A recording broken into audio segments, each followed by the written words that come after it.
ကျွန်တော်အပိုင်းတင်မှာတော့ကျွန်တော် key ကိုလေ့လာကြတယ်ပေါ့နော် key 3 key D key ရယ်ကျွန်တော် E minor ရယ်ကျွန်တော် A7 ရယ်ဆိုတော့ကျွန်တော်အဲ့ဒါတွေကိုကျွန်တော်တို့တင်ခဲ့ပြီးသွားပြီပေါ့နော်ဆိုတော့အဲ့ဒါတွေကိုကျွန်တော်တို့ပုံမှန်လေ့ကျင့်ပေးပါဖြည်းဖြည်းနဲ့ပုံမှန်ကျွန်တော်တို့ကင်ပေးပါလောပါနဲ့ပေါ့နော်ဆိုတော့ဒီနေ့တော့ကျွန်တော်တို့ key 3 key ထပ်ပြီးကျွန်တော်တို့လေ့လာမယ်ဆိုတော့ဟုတ်ပြီပေါ့နော်ကျွန်တော်တို့ key 3 key ဆက်ပြီးလေ့လာမယ်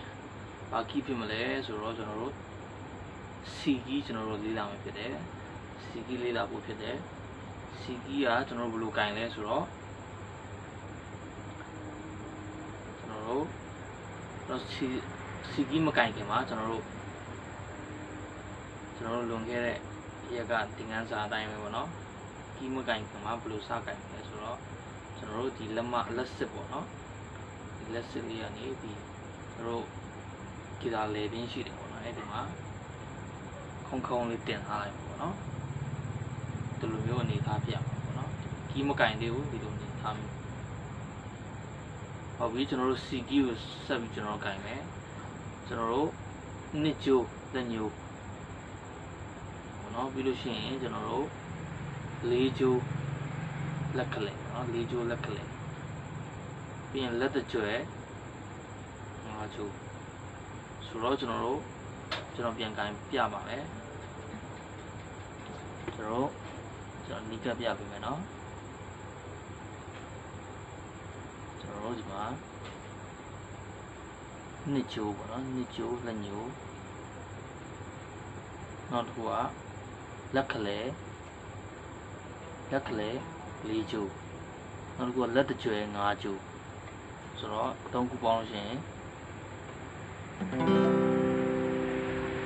ဒီတန်ထုတ်မယ်ပေါ့နော်ဆိုတော့ကျွန်တော်တို့နှစ်လေး၅ဒီတန်ထုတ်မယ်ပေါ့နော်ကျွန်တော်စပြီးအခုမှစတင်တဲ့လူတွေအတွက်တော့နည်းနည်းကျွန်တော်တို့အဲ့ဒီတန်လေးထွက်လိမ့်မယ်ဒါပေမဲ့ကျွန်တော်စိုးမရင်ပါနဲ့ကျွန်တော်တို့ပုံမှန်ပေါ့နော်ကျွန်တော်တို့ကီးမကင်ခင်မှာဒီလိုလေးတင်ထားမယ်ပြီးရင်တစ်ခုချင်းစီကျွန်တော်တို့ခွာလေးကင်ပြီးမှအားလေးထည့်မယ်ပြီးမှအားလေးစိုက်မယ်ပေါ့နော်ချစ်ချင်းအားမစိုက်ပါနဲ့ပြီးမှအားစိုက်မယ်ကျွန်တော်လက်တံမှာပွင့်တော့ကျွန်တော်ဖြည်းဖြည်းချင်းစီစနစ်တကျပေါ့နော်ကျွန်တော်လေ့ကျင့်ဖို့လိုတယ်ဆိုတော့ကျွန်တော်တို့ C ပေါ့နော် C ကိုကျွန်တော်တို့ကြံခဲ့တဲ့ရက်ကတီးတယ်လို့ပဲကျွန်တော်တို့ B ပေါ့နော်၄ B ကျွန်တော်တို့တီးမယ်ရိုက်ချက်၄ချက်တီးမယ်ပေါ့နော်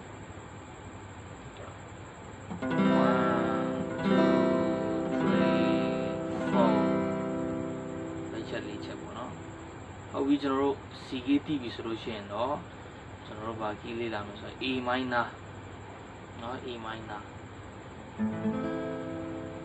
ဆိုတော့ဟုတ်ပြီ A minor ကဘယ်လိုလဲဆိုတော့ကျွန်တော်တို့ခဏတော့ C ကွက်နဲ့တိတ်ပြီးတော့နော်တလုံးလေးပဲချတယ်ပေါ့တလုံးလေးပဲကျွန်တော်တို့ကွာသွားတယ်နော်ကျွန်တော်ဒီလက်တကြွယ်ကိုကျွန်တော်တို့ဘယ်မှာကတ်လိုက်လဲဆိုတော့၃ကျိုးမှာကတ်လိုက်တယ်၃ကျိုးလေး၃ကျိုးရဲ့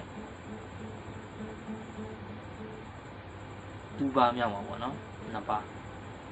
တစ်ပါး2ပါးပေါ့နော်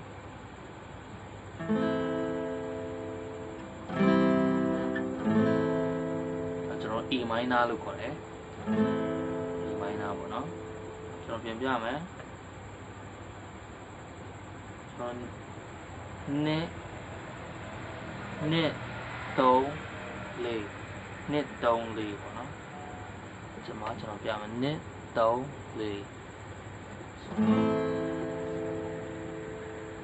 ဒါ A minor ဖြစ်တယ်ပေါ့နော်ကျွန်တော်နောက်တစ်ကီးကတော့ကျွန်တော်တို့ဘာကီးလဲဆိုတော့ G7 ကို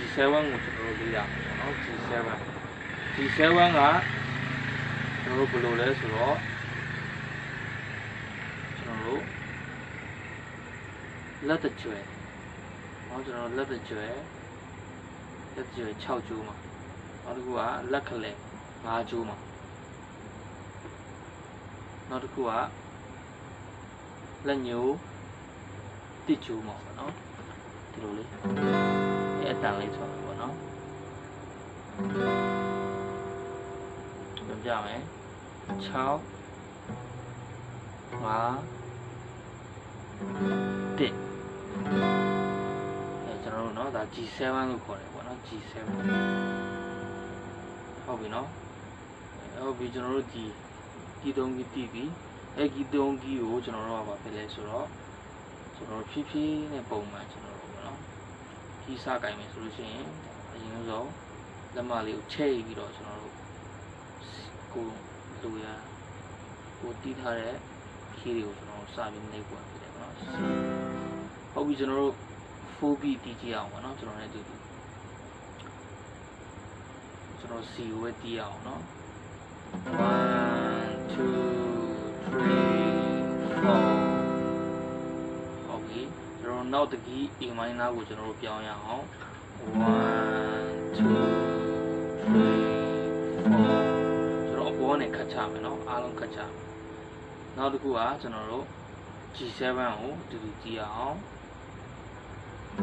3 4နော်1 2 3 4နော်ဆိုတော့ကျွန်တော်တို့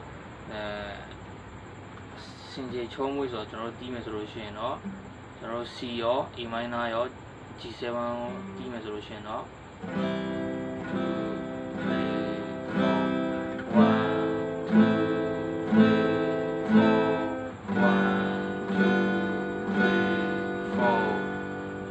ဖြစ်ရမှာပေါ့နော်အခုမှစတီးတဲ့သူအတွက်ဆိုလို့ရှိရင်တော့နည်းနည်းခက်လိုက်မယ်ကျွန်တော်တို့ဘားတွေအခုပြောင်းမှာကျွန်တော်မြင်ချင်မှမြင်မယ်ပေါ့နော်စပြီးတီးတဲ့သူအတွက်ဆိုခက်နေလိမ့်မယ်ကီးတွေအားဆက်ရတဲ့ဟာတွေရှိမယ်စိတ်မပူပါနဲ့ကျွန်တော်တို့ကျွန်တော်နာပြီးတော့စီတဘာတီးပြီးသွားရင်ပေါ့နော်ခဏနာပြီးရင် A minor တီးပြီးရင်နောက်ခဏနာပြီးလို့ရှိရင် G7 ပြန်တီးခဏနာကျွန်တော်အဲ့ဒါကိုကျွန်တော်အကန့်အသတ်မရှိတဲ့အချိန်လေးကျွန်တော်လေ့ကျင့်ဖို့ဖြစ်တယ် practice is perfect ပါလေ့ကျင့်ပါဟုတ်နော်ဟုတ်ပြီကျွန်တော်တို့ကြံခဲ့တဲ့ရက်တွေထဲမှာကျွန်တော်တို့တင်သွားတဲ့3ကီး